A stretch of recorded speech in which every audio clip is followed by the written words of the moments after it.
Hi, I'm Kate Kripke, and welcome to the Motherhood Uncut podcast. This podcast brings the reality of motherhood to the table for real, honest conversations. Here we laugh, we cry, we learn, we grow, we are awestruck, amazed, humbled, and validated. But most importantly, together we begin to live in a new way that allows us to recognize the immense role that our own health and well-being plays in the health and well-being of our kids. Together we recognize that everything we do to take care of our physical, psychological, social, and spiritual health is in service of our children. This season, we're diving deep into the role that the shoulds and shouldn'ts and rules and expectations play in our motherhood journey. Together this season, we will learn to break those boundaries that hold us back from our greatest potential. We're going to be hearing from the moms who have taken this risk, from experts who help in this journey, and from family members who, Lord help me, have important insight to share. So pull up a chair, my friend, make a cup of tea, pour a glass of wine, put on your walking shoes, turn up the volume in your car. Let's do this together because nobody should mother alone.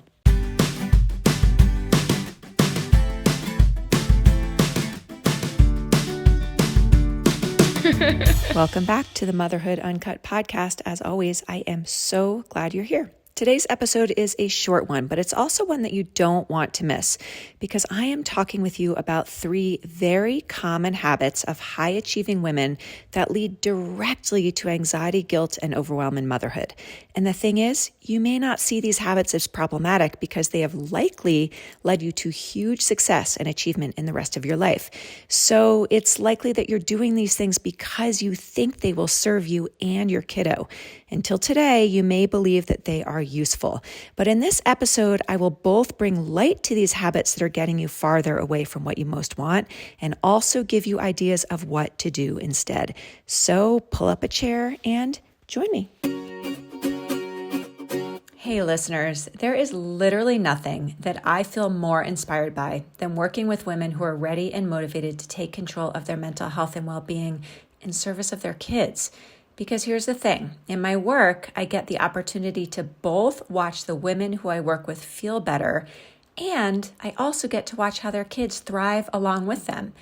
If these conversations motivate you, and if you're ready to shift out of the anxiety, guilt, and overwhelm that you feel and move back into confidence, calm, and connection, my 12-week program might be for you. If you want to learn more and talk with me about if it's a fit, go ahead and book a free clarity call with me. The link is in the show notes. Hey there, beautiful Motherhood Uncut podcast listeners. It is Kate, and I'm going to riff with you for a little bit today because one of the things that I think we forget as high-achieving, success-driven women, which I think most of you are, I certainly would define myself that way, or maybe that's a little too boxing myself in. That is my temperament as well. But sometimes we forget that the habits that we have in our life that lead us to the immense success that we've experienced, right? That they can also get in our way. That it might be those very same habits that lead us towards great things that also contribute to great distress, sometimes despair, certainly anxiety, overwhelm, and burnout. So today, I'm going to tell you 3 habits that high achievers have that lead to anxiety, overwhelm, and burnout in motherhood. So first, let's back way up and let's remind everyone here that from where I sit, you do not need to choose whether to be a successful mom. So let me say that as successful in motherhood, all those things that you might define as successful. And pause for a moment and just ask yourself, what is your definition of success in motherhood? You know, for most moms out there, success in motherhood would be defined as giving our kids what they need, right? Having close, secure, safe relationships with our children, raising good humans, right? Feeling confident and competent. Those tend to be the things that we want most in motherhood. And so back to my point, you don't have to choose between being successful in motherhood and being successful in other parts of your life, in your marriage, in your friendships, in your career, in your community participation, in your volunteer work, in your creative endeavors. You don't have to choose. You can be successful in both places. However, there are some habits that you might be bringing into motherhood that are actually fueling the fire of anxiety, guilt, overwhelm, and burnout. And that's what we're going to talk about today. And like most of these podcast episodes, I'm not coming with a bunch of notes at hand. I'm just going to talk to you about what I've learned in my own life as a mom and what I have learned over and over and over from the thousands of women who I've supported across my career. Okay, here we go. Habit number 1, all or nothing thinking. All or nothing thinking. So most, if not many, high achievers are also perfectionists, right? It's like that high achieving mentality is sort of, we don't like to settle for less. We don't like this idea of good enough. We try and we try harder and we try harder and we edit and we edit and we edit. And the idea of stopping before something is perfect kind of goes along with the idea of not doing it at all. We're either going to do it perfectly or we're not going to do it at all. Our brains really high achievers like this all or nothing thinking. It doesn't just apply to performance, right? But it could apply to how we think of ourselves. I'm a good mom or I'm a bad mom, right? I am present or I am distracted. There is a right answer or a wrong answer. This all or nothing thinking that, again, can motivate excellence in other parts of our life will really lead us to intense levels of exhaustion, burnout, overwhelm, and ultimately huge amounts of anxiety and then guilt in motherhood. Because when we can't do it all, we don't do it at all. We don't do it at all, right? So an example that I see myself, certainly, or I used to, I don't anymore, but I see it in a lot of my clients, is this idea of self-care, tending to ourselves. If I can't get out for a 30-minute run or a 60-minute, exercise, I'm just not going to do anything at all. What's the point, right? If I can't sit and meditate for 15 or 20 minutes, then I'm not going to do it at all. If I can't create this perfect birthday party that I have imagined in my head for my child, then the birthday party isn't good at all, right? Now, you're going to have your own version of this. These are kind of silly examples as I think off the cuff. But this all or nothing thinking in motherhood, it holds us back. It holds us back from what really matters, just how we feel. And feelings are nuanced. Feelings aren't usually all or nothing. As humans, we feel many things at once. And when we're willing to get out of the all or nothing and tap into the both and, I can both feel so much love for you and feel angry at the same time. I can both make this decision in this moment, because with the information I have in this moment, it may feel like the best decision out there, and recognize that there's not one right choice. I can both grieve the loss of these things about myself that I experienced before motherhood and be grateful to be a mom. Inviting both and thinking actually settles our nervous system in really immense ways. So the neuroscience behind this, the brain science behind this, is that when humans first walked this planet, life was simple. It was not complicated. It was nuanced. We either were safe and there was no saber-toothed tiger around, or we were in danger and there was. Now in 2024, there's so much nuance. There's so much gray, and our brain wants to figure out, is it this or is it that? Is it this way or that way? Do I feel this thing or that way? Is it right or wrong? Am I good or bad?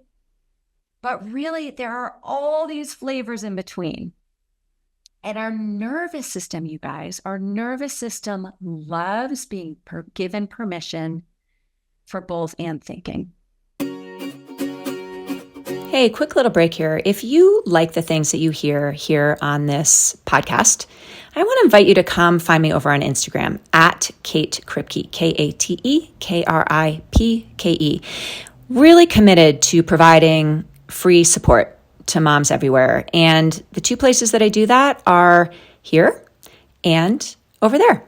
So if you're not following me yet over there, come on over and take a moment and DM me and send me a message. Introduce yourself. I love nothing more than connecting with people over in that community. So I hope to see you there.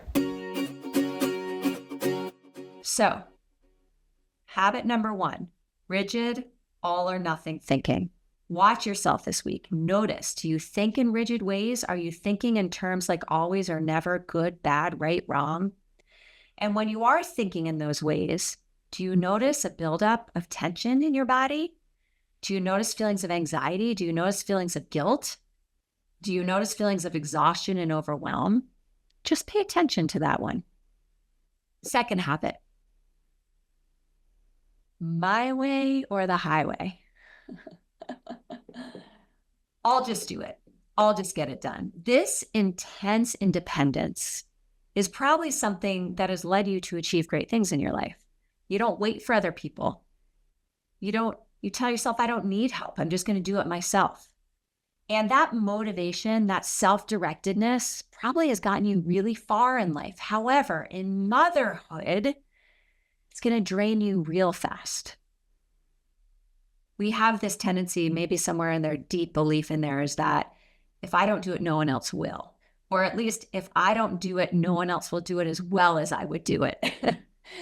And this starts pretty early in motherhood, right? When we have babies and they're crying, or we're trying to put a baby to bed or feed a kiddo or whatever that thing is. And we just put ourselves in the front of the line. We say, fine, I'll do it. Or don't worry, I'll do it. Or someone asks if we want support and we think, oh gosh, I don't know if I can tolerate them not doing it the way I would do it. So I'm just going to do it myself. And over time, this need to be the one to do it or else, ...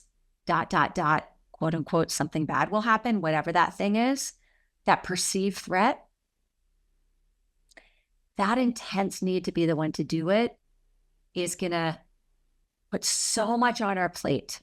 It also, by the way, takes away from something really beautiful in life, which is the reality that there are many different ways of doing something. And as we said earlier in the first one, there is no one right way.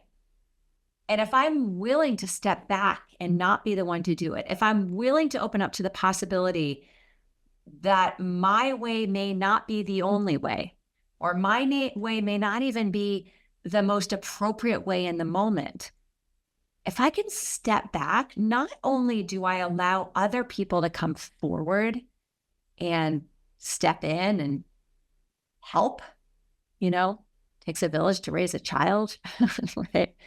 If I let other people pick up my kiddo from school, if I let other people be the one to soothe or settle my child when they're upset, if I allow someone else to put my kid to bed, if I allow, I don't know, you think of your example, something that you're telling yourself, it has to be you or ... If you step back and let someone else step into that role, you not only get relief and invite more of a village in to help you, but you also get to teach your child that there are many different ways of doing things out there. It's a gift to our kids when we invite others to parent our children with us. That might be their child's other parent or bonus parents. That might be childcare providers, babysitters, daycare workers, teachers. That might be extended family. That might be friends. That might be parents of our kids' friends. Deb Rubin, who you all know so well, and I parented our kids together, as you know. And for those of you who are new to this podcast, Deb Rubin and I started this podcast together seasons ago. She's no longer running this podcast with me, but she is here in spirit. But in the very beginning of our motherhood journey, we agreed to parent each other's children, and we agreed to trust that we could rely on each other to show up for our kids when our kids needed someone else that wasn't a parent. Now, that both means logistically, but that also means emotionally, right? As our kids get older, they want and need the guidance of adults, but sometimes they don't want to come to us. Sometimes it's not going to be us that they're needing the support from.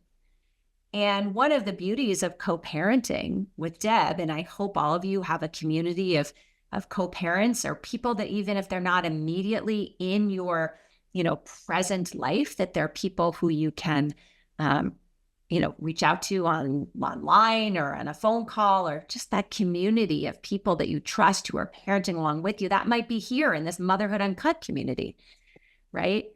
But when there are other people in your life that you trust care for your kids, and you can kind of back off and let them do things their way without having to micromanage, man, you give your children a gift. So, number one was all or nothing thinking. The anecdote is both and thinking. Number two is my way or the highway, or this fierce independence. And the anecdote is to both ask for and receive support, understanding that it's in service of both you and your child, right? And number three is staying busy. High achievers like to be busy. They're doers. They tend to be doers, right? And again, that busyness, that staying busy and getting things done and moving and getting things done on your to-do list and adding things to your do list and taking on things for other people so that you can, help them with their to-do list, right? In many ways, that has helped you thrive in your life outside of motherhood. It's helped you get things done. It's helped you achieve great things. It may have helped you get promotions or win awards or start businesses. Amazing. In motherhood, you will crash and burn. You'll crash and burn because our brains repair when we slow down. And, not that people who don't have kids don't know what busy is or don't know what the demands are of having people rely on you. But in motherhood, of course, there is so much to do. There is so much to do. And when we don't slow down and pause and reflect and rest and breathe and take stock of how am I doing? If we don't do that, something will happen that will require us to do that, right? We'll get injured or we'll get sick or we will, get so tired that we can't think clearly. So before that happens, please work in a little time in your day to pause and rest. It doesn't mean necessarily that you can't do the things that really matter. Although again, if we go back to number two, fierce independence, and then the anecdote being asking for and receiving support, living interdependently in communities, right? A lot of the things we're telling ourselves we have to do, we probably don't have to do. Slowing down, I'm going to give you a couple ways to do this, but slowing down and pausing and again, reflecting and breathing and tending to your own self, eating, drinking water, resting, sleeping, all those things. If you are prioritizing time for those things in your life, you will have more energy to be successful both in motherhood and outside of motherhood. But if you're never doing that, you won't be able to be successful the way that you want to. Now, let me go back to being successful in motherhood. My most profound moments of joy, love, quite frankly, bliss as a mom have been in the moments when I've been present, when I have been willing to slow down and stop doing. The moments when I'm lying on the floor with my children, and they're older now as teenagers, but sometimes it still happens at teenagers. But when I just stop and I lie down like starfish land on the floor and I pause and suddenly a kid comes over and lies down next to me. Or when they were little, they would lie down on top of me. And maybe it's just a few moments, but it's those moments of connection that lead to success in motherhood. It's the moments of not thinking 25 steps ahead or ruminating about the 25 steps behind, right? The distraction that comes with staying busy.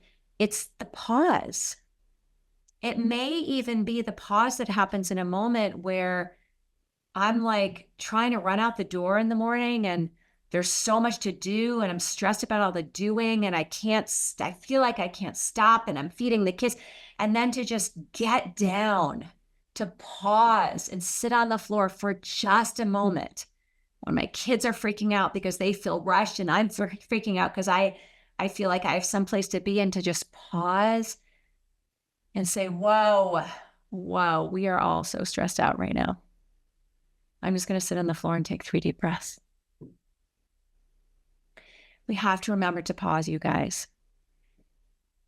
In those moments, we can connect with ourselves, and in those moments, we can connect with our children. And it's moments of connection that turn on our parasympathetic nervous system, rest and digest. Moments of disconnection turn on fight, flight, or freeze. So if we aren't pausing to take time to connect with ourselves, with our kids, with our environment, with nature, with God, our spirit, with our partners, with whatever brings you a sense of connection and therefore a sense of groundedness and calm. If we're not doing that, we will be trading calm and connection for anxiety and guilt and overwhelm and ultimately burnout. Okay?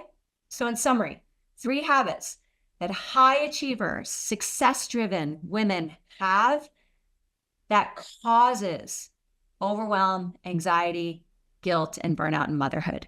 All or nothing thinking, my way or the highway, that fierce independence, and staying busy. Do you have those habits? Do you hear yourself in this episode? If you do, maybe consider this week, how can you work in a little more both and? How can you work in a little more asking for and receiving of help? How can you work in a little more pause? 1% more, right? Not all or nothing. Don't change your whole life, but 1% more. I bet that you will feel a little better. All right, that's it from me today. I hope this is helpful, and I'll see you next episode. Bye. Hey, listeners, if you enjoyed this episode, I would love to request that you share it with one mom out there who you know might benefit. You know, there are a lot of women who feel like they're mothering alone, and it takes all of our help to make sure that everyone feels like they have what they need to both feel successful and also feel supported. So please take a moment and just share it with one person. And if you feel inclined, go ahead and rate and review this podcast, because the reality is that the more reviews we have and the higher ratings we have, the more this podcast is shared with other moms out there, which makes it more easy for them to find us. So thanks again for your help with this. And I'm assuming you do find this podcast helpful because you're still here at the end listening to this memo. So thanks for being here, and share away. Sending love.